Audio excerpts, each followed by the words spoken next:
Talk to me about the social psychology of Drake's pick. This happened hours ago, but from what I understand is that Drake's has now been leaked online.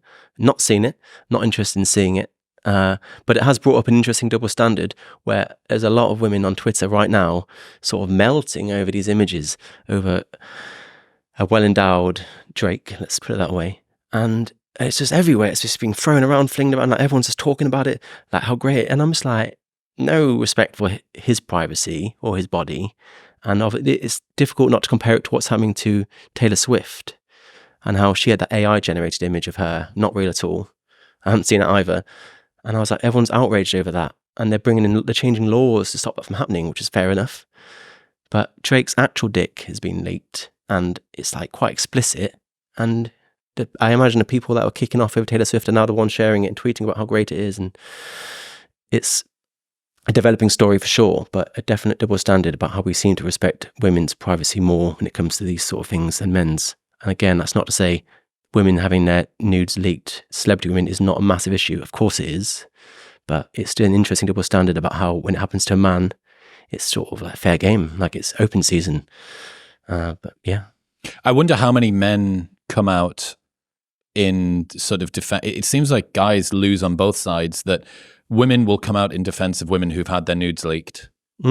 And men will probably feel at least a little bit reticent about publicly talking about them. Maybe in WhatsApp it'll get forwarded quite a lot, but publicly they're not going to talk about it. And the reverse seems to be true if it's a guy's. I don't know, like, unless I was feeling particularly paragony that day, I don't know whether I would shout up as a normal person who didn't have a platform and just be like, this is ridiculous. Like all of these people, like that's just not the guy impulse to kind of step in that way. There's something kind of a bit icky about it being a guy's nudity in any case that dudes sort of kind of lean away from a little bit. There is a weird, unexpected sense of respect that a lot of men have for their partners, especially around sex. And this is another double standard I've noticed a lot. And something I personally associate with is that I hear a lot about women who are sleeping with men, and they talk openly and in detail about these sexual experiences, about the guy's dick, about his body, and it's just like, girl banter. And then women tell me this, like, it's normal. And then like, you must talk about it with guys, and we're like, we never talk about it. Like, maybe we'll confirm the act has happened. And that is it. Like we don't go into detail. We don't talk about their bodies. We don't go into sort of step-by-step guide of exactly what happened. And like I've been on dates with women, and like we've slept together. And then the next day, like one of her friends comes over and like pats me on the back, like, good job, Joe. And I'm like, what? And then she just basically saying like, good job for, great sex. And I'm like, that is crazy how you've already had that conversation and like no consideration of my privacy. So I think there was a very interesting fast and loose style to discourse around women talking about men's bodies in that context that surprisingly men don't seem to have. There's a weird sense of respect that men have for their partner's bodies and sex. And I think it's certainly the case in long-term relationships. Yeah.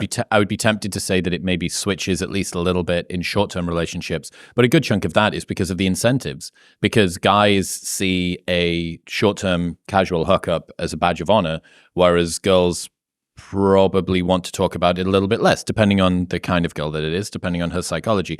But yeah, I mean, dude, if I was to say, I don't know, would girls ask another girl, oh, what's George like in bed? Like, what's your boyfriend like in bed? I have no idea. Even to me, that seems a little bit too far. But if I was to ask my like married or engaged or long-term bro friends, oh, dude, does such and such, like, does she give good head? What's that like? Yeah. That is crossing a huge line, and they're never going to tell you. No, I know I think a lot of men don't have those conversations. I don't think they're interested. I think that's more of what women talk about. But then again, I've never been in those conversations either. I don't know, but it's definitely an example of what can become quite toxic. You can see the remnants of like what could become female dating strategy, or what could become, are we dating the same guy? And I just think that's women as the guardians and masters of language. That makes a lot of sense. Like they are the innovators of language. They are so much better than men at building relationships and coalitions and groups and networking. And yeah, like language especially. And like, it makes sense that has its pros and it has its cons. And this whole like gossiping, relational aggression style of discourse that is mostly women is a very interesting thing that also we're not talking about, especially in bullying. Like the bullying between girls is something Jonathan Haidt talks about a lot, and it's very interesting. That's never framed as toxic femininity, like gossip culture, whispering campaigns, cancelling people. And I think that's a very interesting insight into what can become from like quite toxic women-only groups. I had a conversation with Freya India earlier this week. Okay. For the people who are watching on YouTube and for the people who are just listening, I'm in a slightly different location at the moment, which I've been fighting to get the internet to work for 2 hours. I'm still in Honduras, in Roatan. So third world country, but second world internet. So we've been able to make it work. Made it. But I had a conversation with Freya while I was out here. And she was telling me that the deft, nuanced venting, intrasexual competitiveness, the use of exclusion and kind of soft cancellation of friendships and all this stuff for girls is fucking brutal. Like, it's so ruthless. And I don't want to do the reversal of the common trope, which is like women harmed, men most affected, which is often like the reverse that's talked about. Yeah. But if you think about the tools that women wield, emotionally, linguistically, that is a fight that many men are unarmed to be able to compete with. It's the same, a woman's emotional ability and that coalitional relational aggression thing is their specific strength when it comes, especially within small groups, in the same way as a man's is his physical power, or a group's would be the physical threat that they're able to bestow. So if you have this sort of back and forth, if you have a group of women that are able to castigate or direct their ire and the eye of Sauron toward men or a man or whatever, that man is hopelessly outgunned in that particular arena because his ability to do the same is the same inversion as a woman's ability to fight back physically.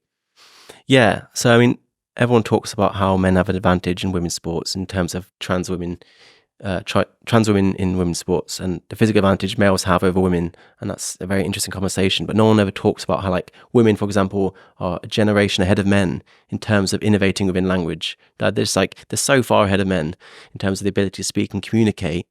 It's partly biological, partly socialized. That doesn't really matter. But no one really talks about how does that give them an advantage in these spaces. Like, how does that give them power? The power of like soft power, for example, the power of persuasion and influence.